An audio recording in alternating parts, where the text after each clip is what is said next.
કાળઝાળ ગરમીનો દોર શરૂ થયેલો છે, યથાવત રહેવા પામ્યો છે, લોકો શેકાઈ રહ્યા છે.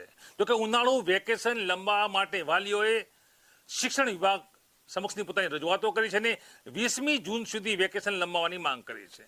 જોકે હવે જિલ્લાના જે શિક્ષણ અધિકારીઓ છે તમામથી મળતા ઇનપુટ અને રાજ્ય શિક્ષણ જે વિભાગ છે તેઓથી મળતા ઇનપુટ મુજબ વાલીઓની આ માંગણી નકારી દેવામાં આવી છે અને નવીન શૈક્ષણિક સત્ર છે તેનો પ્રારંભ 13મી જૂનથી શરૂ થશે. એટલે કે 13 જૂને શાળાઓ ખુલી રહી છે, બાળકો ભણવા જશે.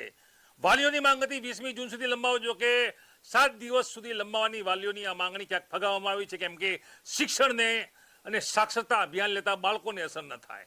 અને તે રીતે હવે આ ખુલાસો થયો છે 13મી જૂને યથાવત રીતે વેકેશન પૂરું થાય છે અને 13મી જૂને પૂરા થતા વેકેશન બાદ પ્રાથમિક તમામ સ્કૂલોમાં બાળકો